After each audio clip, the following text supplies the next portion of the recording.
सब बह के चले गए थे, कुछ बचा ही नहीं है बस। Marami po akong naging komplikasyon sa tindi po kasi ng init. और इसका गर्मी ज़्यादा ही बढ़ रहा। अभी ये ट्रेन आप लोग हटा ले रहा था, अभी हम लोग का बहुत तकलीफ में कष्ट हो जाएगी। Phải tính theo thời tiết, tính theo cái ngày đi của mình, rồi thời tiết nó ban tặng được thì nó sẽ thành công, mà không ban tặng được thì anh em nào cũng phải khổ thôi.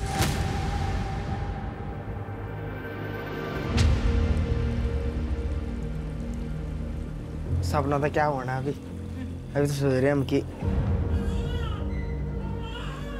Dahil sa init, yan daw talaga yung pinakamatinding kalaban ng mga batang mahika.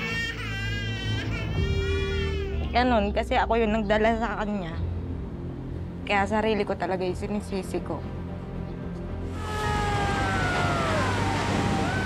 तो अगली बार जब पानी आएगा तो वो सब लोग फिर भाग नहीं पाएंगे वो लोग।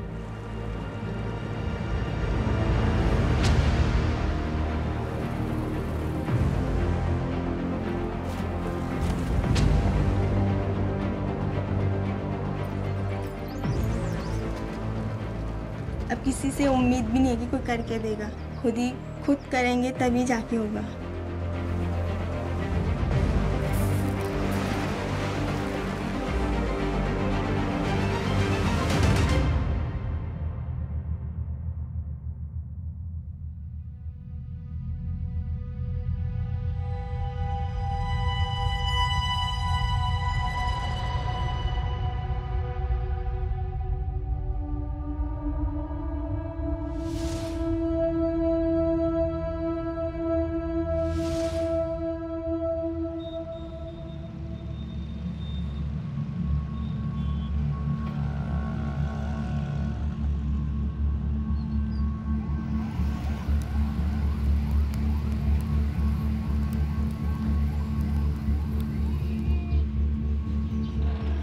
Ito na, panty na lang.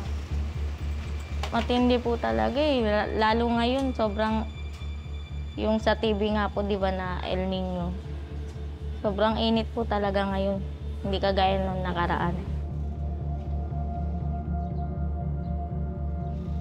Gawa pa sa kahoy. Yung init, madaling pumasok. Ultimo sa sahig, ramdam mo yung init ng singaw na nanggagaling sa yero. Opo. Pasukan po ng hangin. Kaya wala namang hangin kasi walang puno.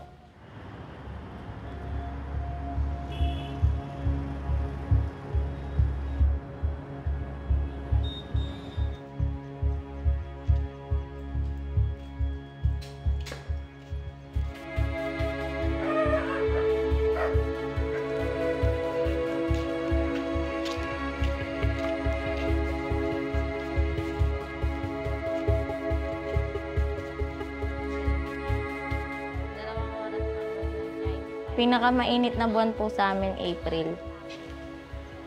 Doon po talaga matindi yung init. Sa bahay, halos hindi na po kami makatulog ng hindi na kami nakakatulog na hindi nagigising sa pawis, ganun.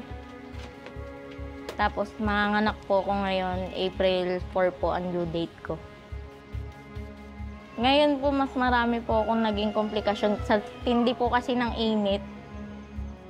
Kasi pag sumasalampak ako sa sementeryo kasi di ba puro bato yung upuan, puro simento yung upuan.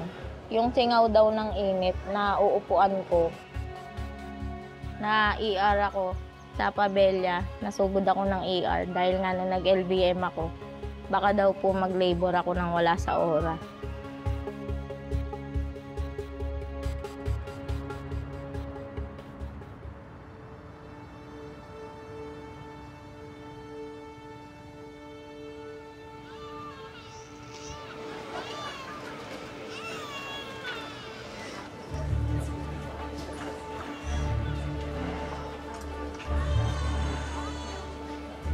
Bakit mo naka-civilian?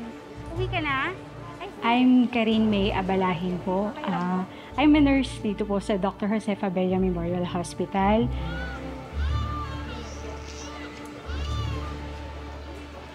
At specialty hospital for maternal and child health po talaga kami.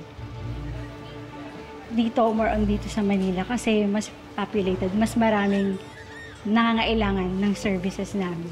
At sinasabi po nila na baby factory of Asia.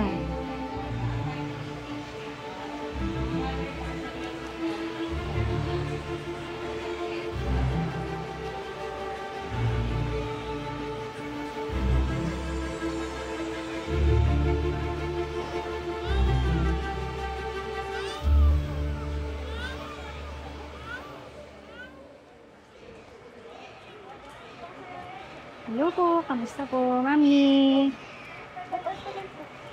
Number, Mami? 518. 518. Baby? Boy. Baby boy. Pa-check. I'm currently assigned po sa Ward 4, which is the biggest ward sa Fabella po. Babuksan mo na lang para mainit kasi yung damit niya, ha? Nakakadali po kaya yung 1:1 bed. So, gumagawa po kami ng tandem bed para maka-occupy ng kahit 4 na nanay po, tsaka baby. Summer months, usually, ang concern po nila sa amin, yun sa init po. Kung wala po kami suot, hindi nyo po hiramin itong face mask. Yung mga newborn babies po natin, very vulnerable po sila sa heat. Kasi po, hindi pa po fully develop yung kanilang sweat glands.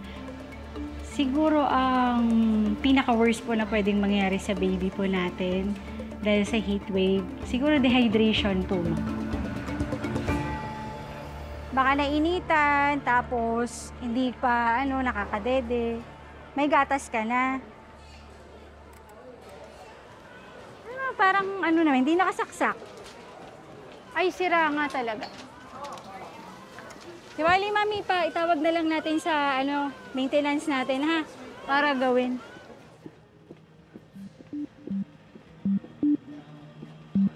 Hi, Kuya Arthur. Usually po, ang aming electric fan po na ginagamit ay napapalitan within 3 months. Oo. Karamihan din nasa ilalim na kasi. Oo. Waiting for na lang disposal. Last 5 years, meron po kaming 85 electric fan, buong hospital na po yun. Pero ngayong pong taon na to, kinakailangan po namin magdagdag into 100 electric fan units. Yung po talaga ang pangunahin po namin inaasikaso at prioridad ang maibigay po ang tamang ventilasyon para sa mga pasyente.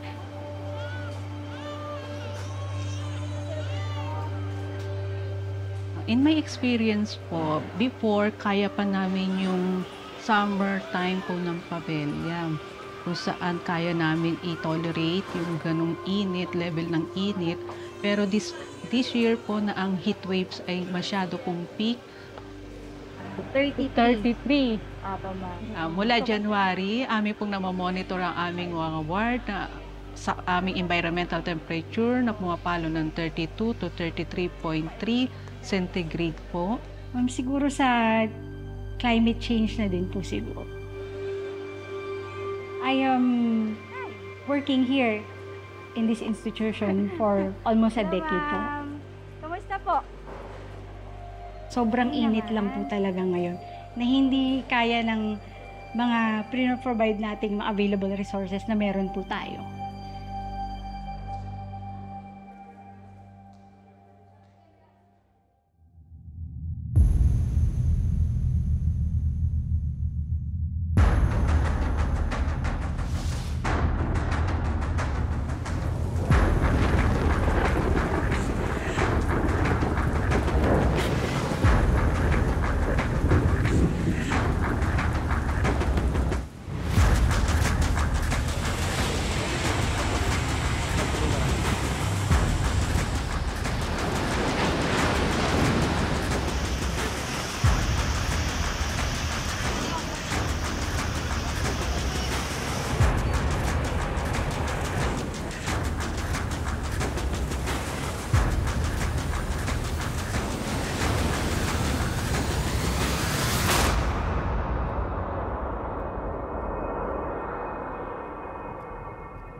नहीं तो बिल्कुल सामान्य था, जैसे मतलब कभी ऐसा हुआ ही नहीं था।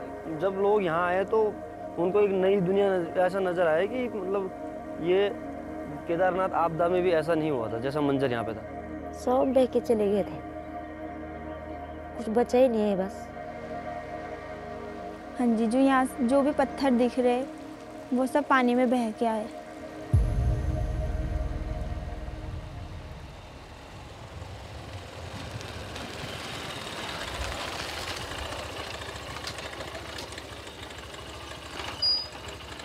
शिवानी के पापा यहाँ आ रखे थे अपनी बहन के यहाँ पे। और शिवानी के पापा यहाँ रात में जैसे यहाँ रुके तो उनको ये पता तो था नहीं कि यहाँ पे आपदा आएगी या कुछ ऐसा था।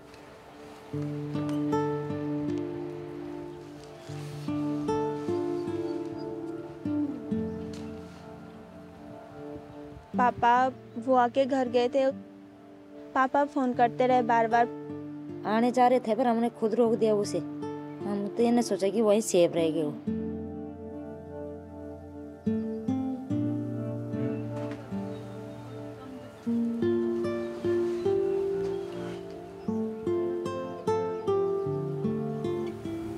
आप लोगों को कब पता पड़ा?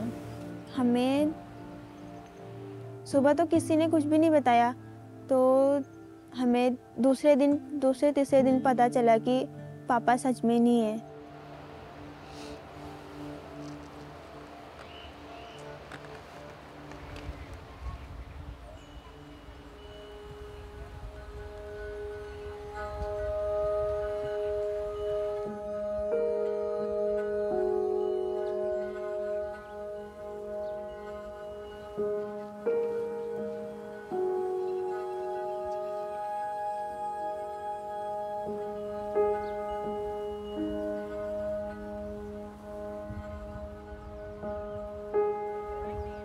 पूरे बजरी बुजरी पत्थर पुत्थर है ना गाड़ी, तो नहीं लग रहा कि हम बचना कुछ नहीं, हम दूसरी जगह घर बनाएंगे और ऐसा। ओम प्रकाश चाचा ने हमारी बहुत ज़्यादा हेल्प की, शुरू से लेके अभी भी कर रहे हैं।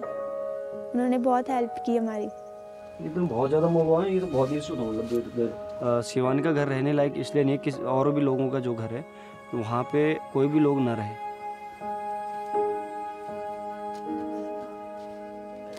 और अब वो नदी पीछे से 30 मीटर ऊपर है, इतना उसमें मलबा भरा हुआ है और अब पानी 30 मीटर ऊपर बह रहा है और जहाँ उनका घर है वो 30 मीटर नीचे है।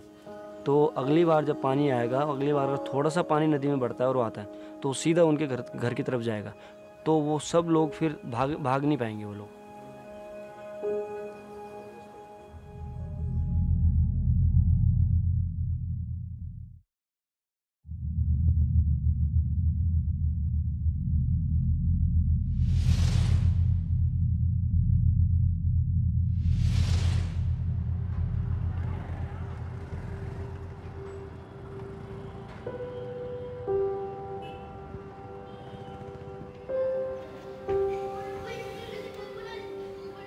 Marami nang nakatira dito sa Manila North Cemetery kasi yung ibang dinimolish sa mga riles dito rin nagpunta. Nadagdagan na ng nadagdagan.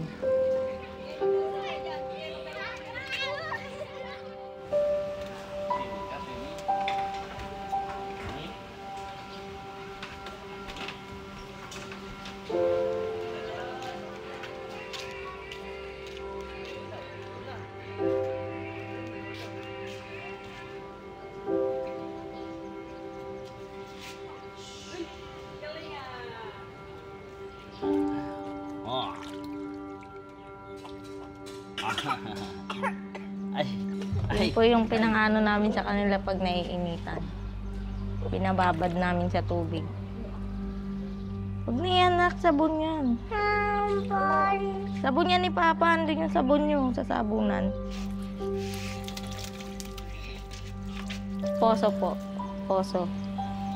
Pag wala kaming kuryente, wala kaming poso. Walang panligo yung mga bata.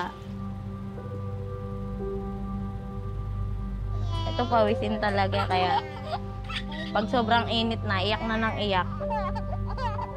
Yun lang po, yung init lang po, tsaka yung sana wag siksikan. Kasi lalong umiinit pag siksikan. Kaya pangamba na naman.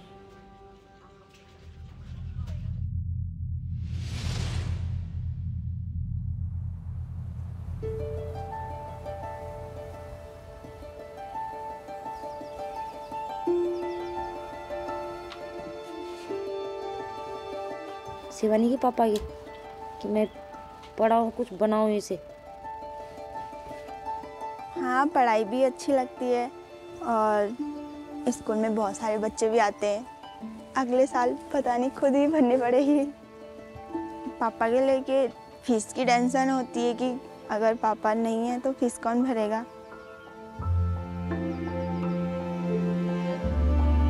ज़्यादा नहीं कुछ। अभी तो वो 11वीं में है, तब 12वीं तो करेगी वो। तब देखेंगे आगे की क्या करना है, क्या करना। तब से मंदिर में करा देंगे शादी, और क्या होता है मुझसे।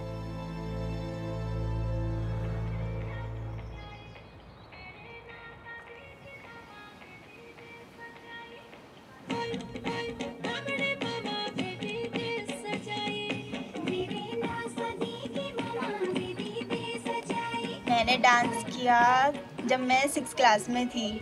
उस टाइम जब बड़े बच्चे करते थे तो मैंने भी सोचा कि मैं भी क्यों ना करूं। हमने भी पापा से कई बार पूछा कि मुझे डांसर बनना है। पापा ने कहा कि जो आपकी इच्छा की।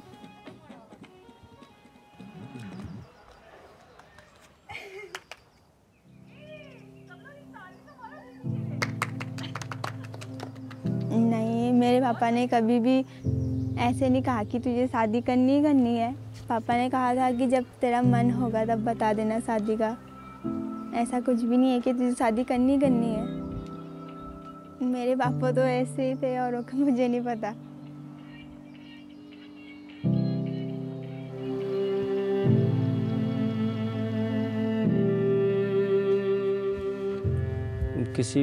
किसी भी लोगों का अगर कोई भी व्यक्ति हो और उसका पापा ही ना रहे और फिर उसके बाद घर भी ना रहे, तो उसके पास रही क्या?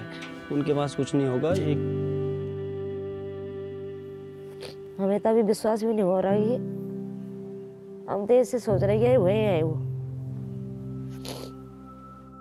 देखते हैं कि कभी आएंगे घर।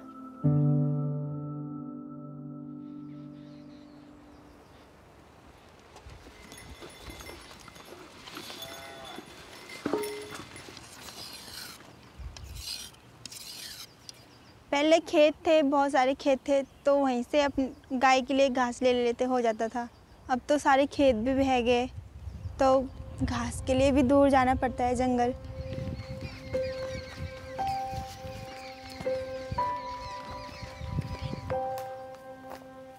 वैसे ऐसा नहीं है कि लोग गायों के लिए घास काटते हैं, लेकिन उन्हें जड़ से काटना भी अच्छा नहीं है। जो पेड़ों की जड़ें होती है उनमें मिट्टी रुकी रहती है। हमारा पूरा पहाड़ उन्हीं में टिका हुआ है। अगर हम उन्हें काट देंगे तो पहाड़ तो नीचे आएंगे, इसलिए ज़्यादा आपदा बाढ़ उसी से आती है।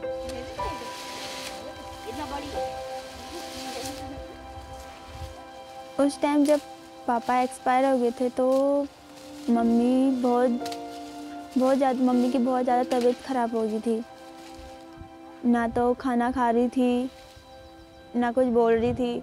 बस दिन भी रात में भी सिर्फ रो रही थी कि कैसे होगा, क्या होगा। और तो जब घर बनाने के लिए वो किया तो मम्मी ने थोड़ा बहुत किया, तो अब काफ़ी ठीक है मम्मी।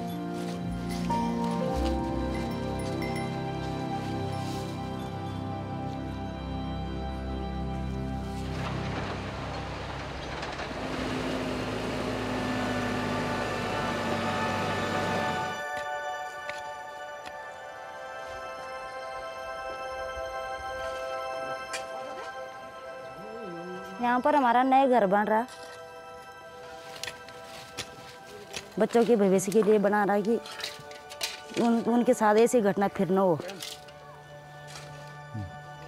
अभी पूरा बना नहीं है, अभी 2-3 महीने और लगेंगे हमारे घर बनने में।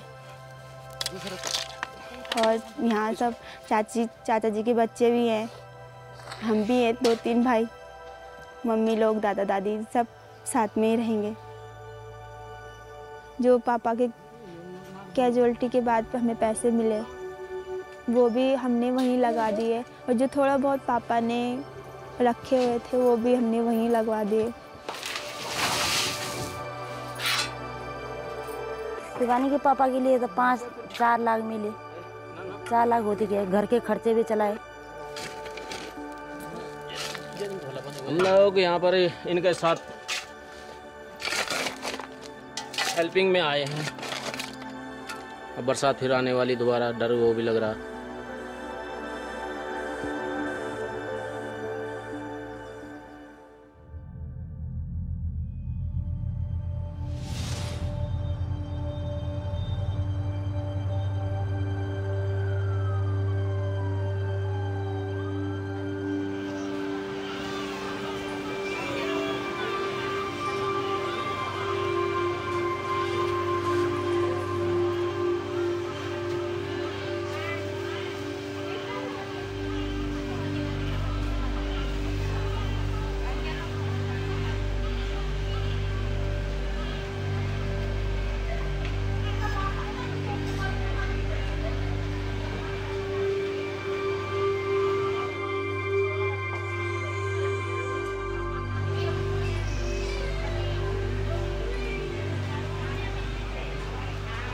Ako yung nagdala eh. Iyak ako.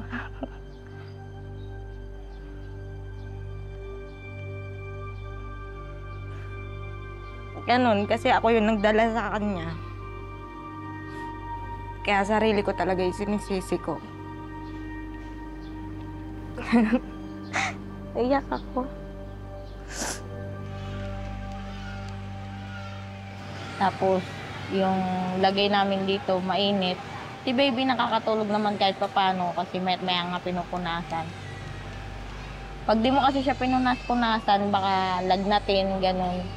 Nagdala ako ng sarili, pero ganun pa rin. Kasi nga, pag tumatagal na nakabukas yung electric fan, mainit na yung buga ng hangin. Mas dumadami, minsan 5 na sa isang kama. Hindi presko yung utak ko pag ganun. Hindi ako nakapag-isip ng tama. Gusto ko nang umuwi, yun lang. Yun yung nasa isip ko, gusto ko nang umuwi.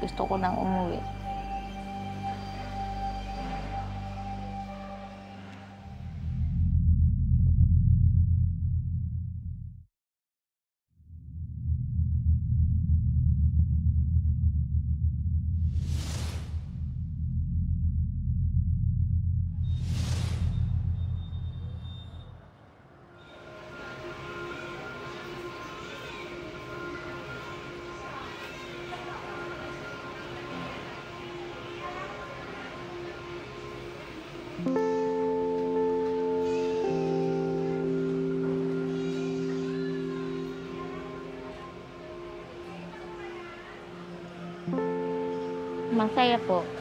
Masaya po kami na pauwi na kami. Masaya rin po kasi yun nga po, nag-negative na yung result ng baby ko. Wala na akong iisipin. Papahinga na lang pagdating sa bahay.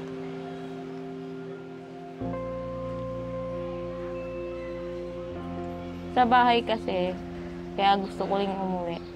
Sa bahay, mainit lang. Mag-ingay man yung anak ko, masasaway ko agad. 2 lang yung sasawayin ko eh. Sa ospital, hindi ka makakapagsaway ng mga nag-iingay.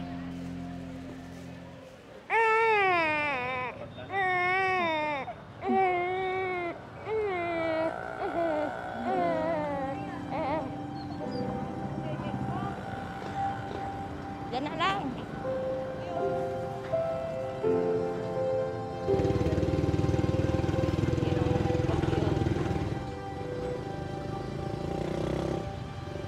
Excited na ako umuwi para yun, makita niya na papa niya, mga kapatid niya, lola niya. Kasi first time nilang makikita ng personal dahil nga bawal dalaw dito sa pabelya. Lagi lang nilang nakikita yan sa video call lang.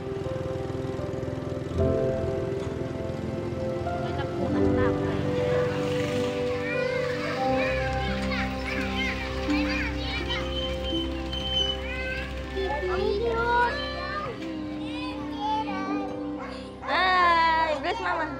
Hi, Gerald. Hello. Welcome home, baby.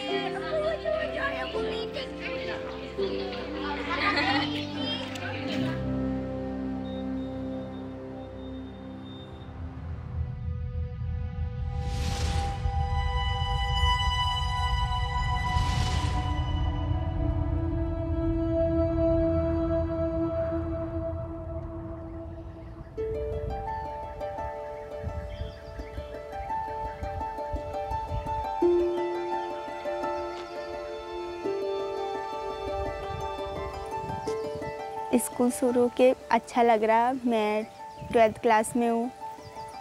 नए टीचर भी अच्छे हैं, दोस्त तो वही है जो पुराने थे, नए कोई नहीं है। और नई बड़ी क्लास में बहुत सारे पढ़ने के लिए है, लिखने के लिए है। कोशिश यही है कि अच्छे मार्क्स से पास हो जाऊँ।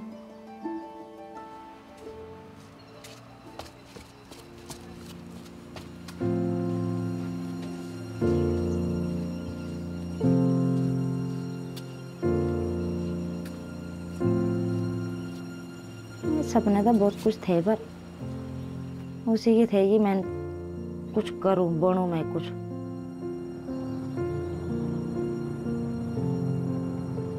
क्या करना, जब सपना तो ये था कि मैं कुछ अरबी में भर्ती हूँ या कुछ भी हूँ, बस आपदा आई है तब सब सपना टूट गया हूँ कि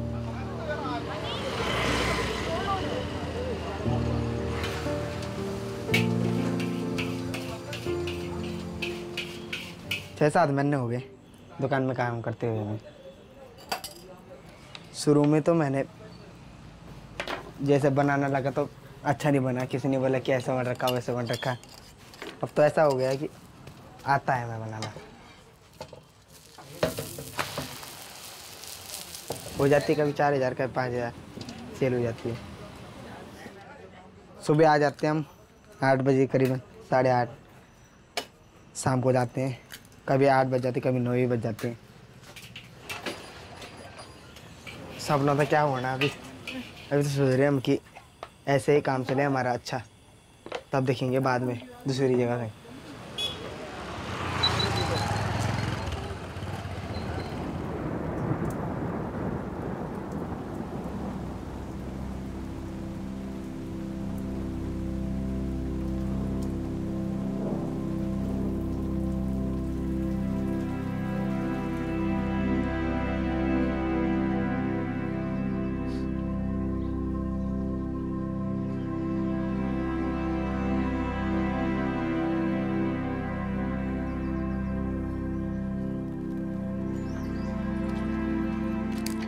मौसम के पता ही नहीं लग रहा है कि कब आ रहा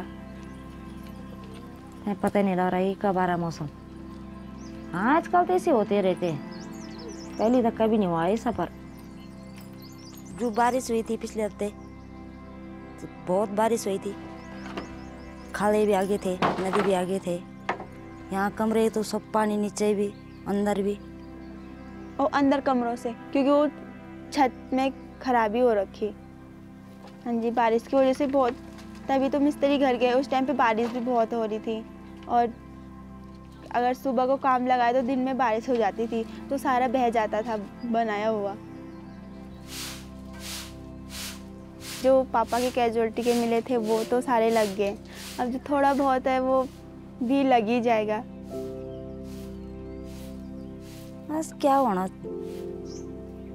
कोशिश कर रहे हैं कि कोई दे, करा दो काम, पर जो कोई हाई नहीं कर रहा था। बहुत के लोगों ने मदद भी की, कितने करेंगे लोग, बहुत मदद करी लोगों ने भी।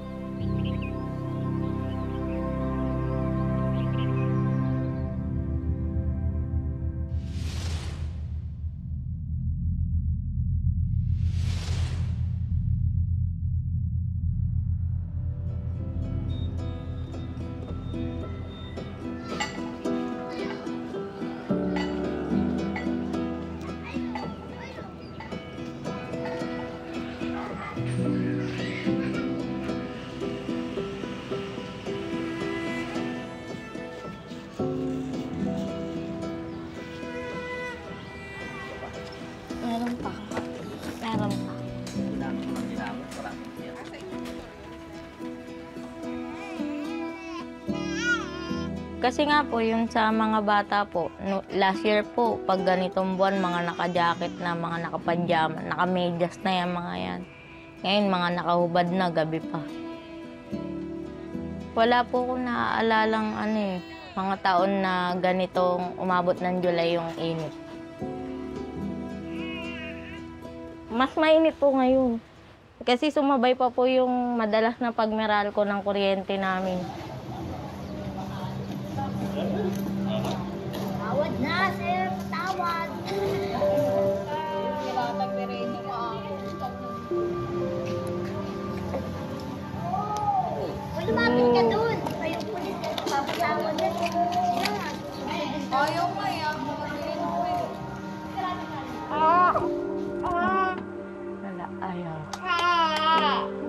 Pinuputulan kasi kami ng Meralco kanina, dumating kanina.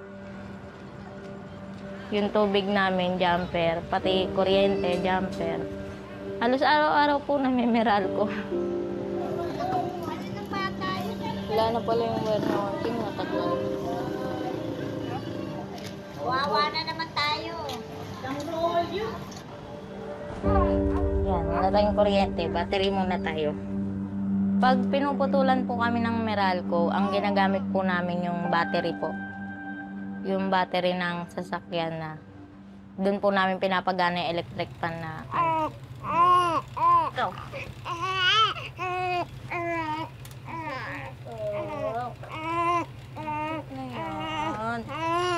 Ayan na, nalintikan na, natuluyan na namatay. Wala na tayong hangin. Wala na, hindi na gumagana. Wala na, ayaw na talaga. Ano gawin natin? Pay-pay na lang tayo, pay-pay na lang.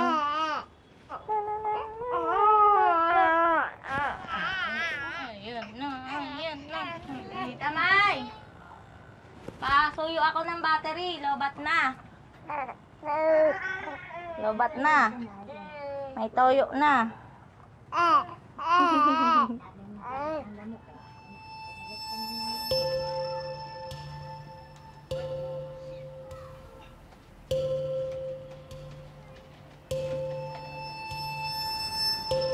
Dito, lapit ka dito. Tumatambay po kami dun sa labas pag ganitong walang kuryente tapos wala ring battery. Pag wala yan, kailangan talaga namin magtiyaga sa labas.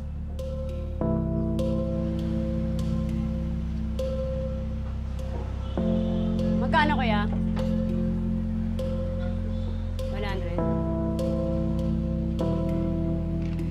Apekto po kasi, malaking apekto po siya kasi yung gastos nga po, mas lumala. Siyempre, bayad na sa wire, bayad pa sa karga ng battery. Kasi ginagamit nga namin yung battery pag walang kuryente. Pwede na namin ibili ng gatas, diaper ng mga bata, gano'n.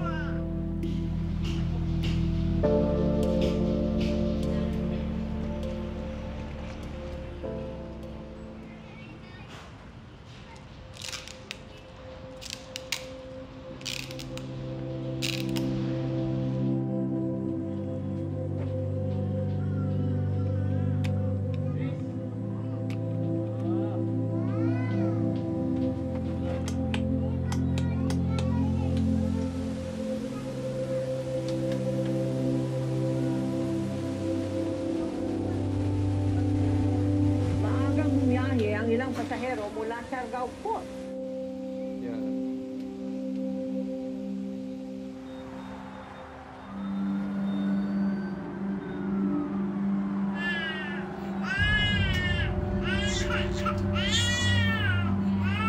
Inisip ko pa lang nun na baka simpleng ubo lang eh.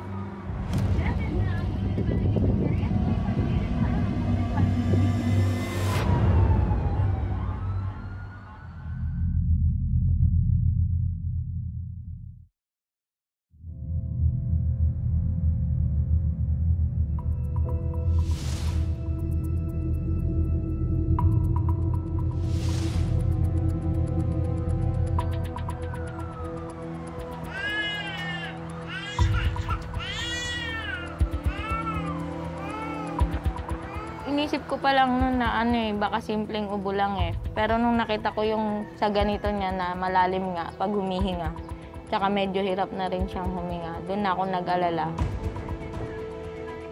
Hindi siya umiiyak pero ubo siya ng ubo. Kahit umaga na, ubo siya ng ubo. Hirap, hirap talaga, kita mo talaga yung hirap sa kanya.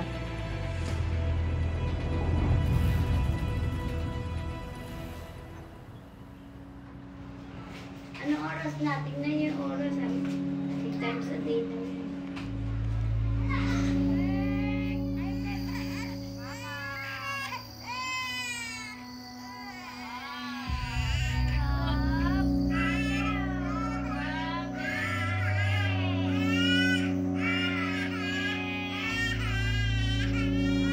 Pagigas ka na lang kay Ate Bebe.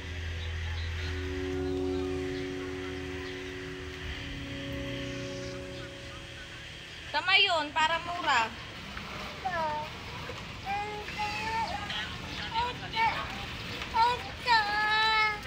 Ihiga ka dyan, nakahiga yung kapatid mo.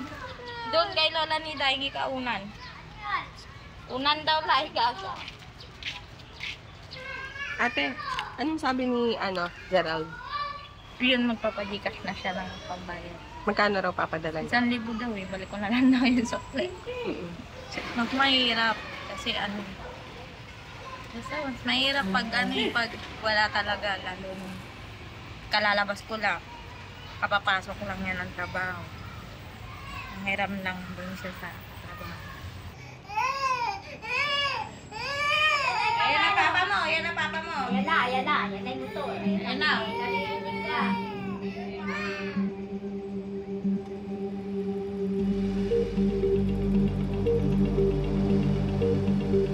Takot ako talaga. Natakot ako kasi sa history ng pamilya namin yung hika eh.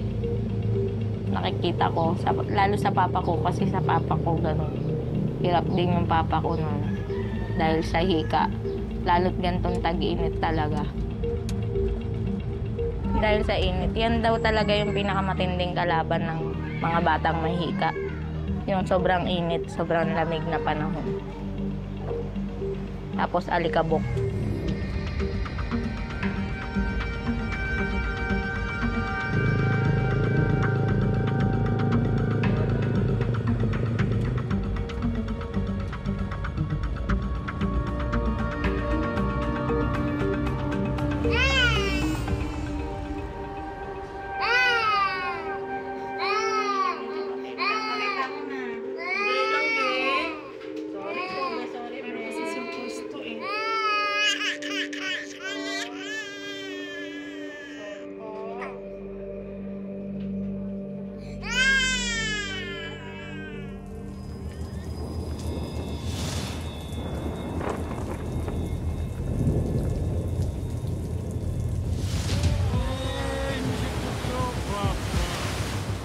India is dealing with the fury of rains, especially parts of northern India. At least 28 people have died.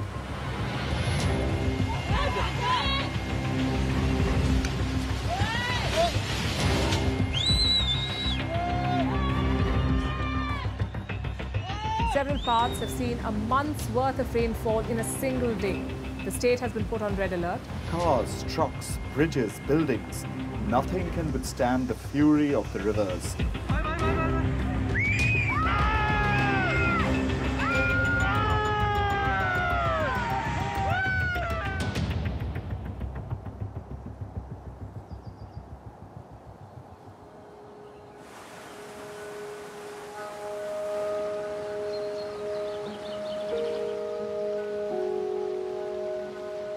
इतनी ज़्यादा नदी हमने कभी लाइफ में कभी देखी नहीं।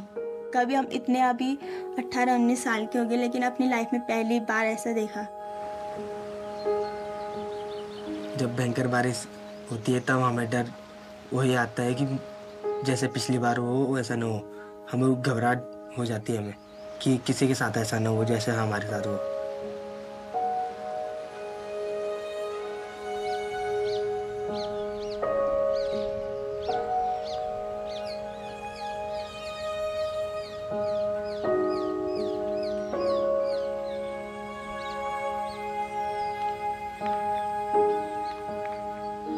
ये घर नदी से काफ़ी दूर है, ऊंचाई पर है, क्योंकि यहाँ नदी के कोई वो नहीं है। नदी यहाँ से काफ़ी दूर है, मतलब ऐसा 4-5 किलोमीटर दूरी होगी। और पीछे अभी अभी नई रोड कटी है, हमारे पीछे घर के पीछे रोड है, इसलिए जब ज़्यादा बारिश होती हो तो हमें सोने का तो कोई वो नहीं, रात को सोते भी नहीं। और ज़्यादा बारिश में पत्थर गिरने का भी डर रहता है। ये कमरा मेरा और मेरे छोटे भाई का है। हम दोनों इसी में रहते हैं। मैं इस वाले का बेड में रहती हूँ, इस वाले मैं इसी में ज़्यादा रहती हूँ। पढ़ाई भी इसी में करती हूँ और सोती भी इसी में हूँ। और ये सामने मेरे पापा हैं ये वाले, और ये मेरे बुआ के लड़के की फ़ोटो है। जब ज़्यादा बारिश होती है तो पानी टपकता है ऊपर छत से नीचे, तो ऐसे ही कट्टे बिछा के रखने पड़ते हैं।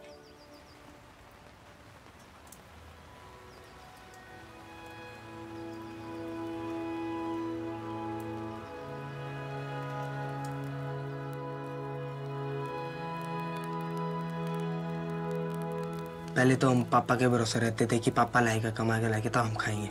अब तो ऐसा लगता है कि खुद कमाना पड़ेगा तभी चलेगा हमारा घर।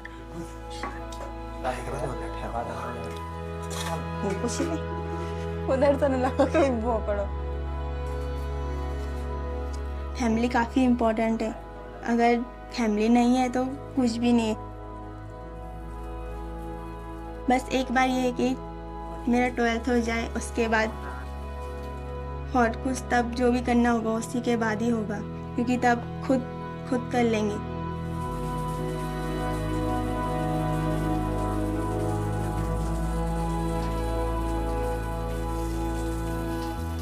अब किसी से उम्मीद भी नहीं है कि कोई करके देगा, खुद करेंगे तभी जाके होगा।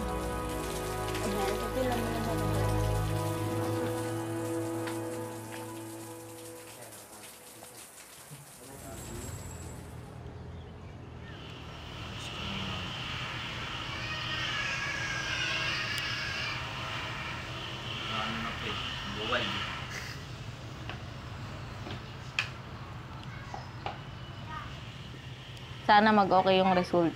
Ganun. Yun talaga yung number 1 kong naisip. Sana mag-okay yung result nito. Di bali masaktan siya ngayon. Basta wala nang kasunod tong sakit na to. Yung ganun. Pera mo na, Mama Be.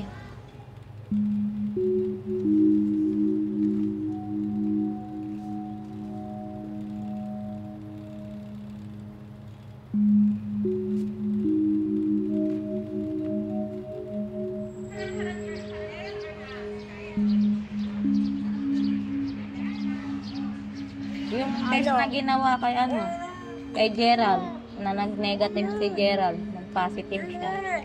Saka yung sepsis daw nakaka-apekto sa lungs, liver. Oo.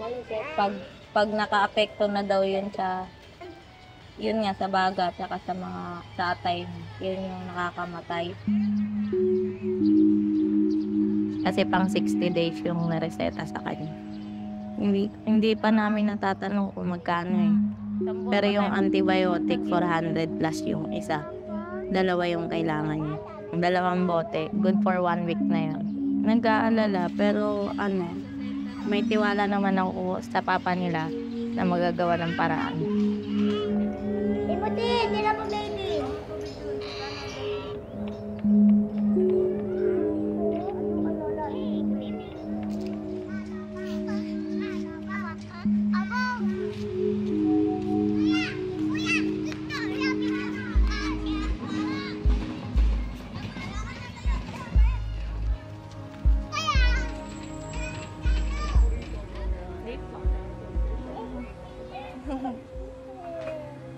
May taas ako.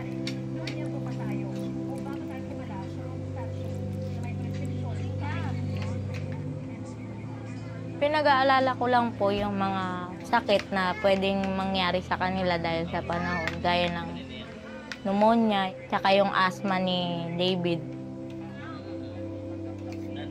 Mga sakit pa rin po na kung hindi po ganun kalakas yung resistensya niya, lalo na po si David.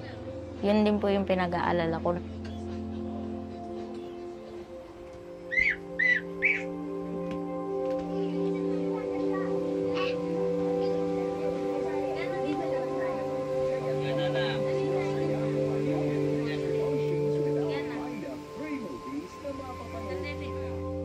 Para sa akin po, gusto ko po para sa mga anak ko yung mailabas ko po dito eh. Yung makaalis po kami sa ganitong environment po. Yung bahay po talaga, ganun. Gusto ko po yun maranasan ng mga anak ko. Kasi doon po, walang mera-meral ko. Komportable sila palagi. Hindi po kagaya sa ganito.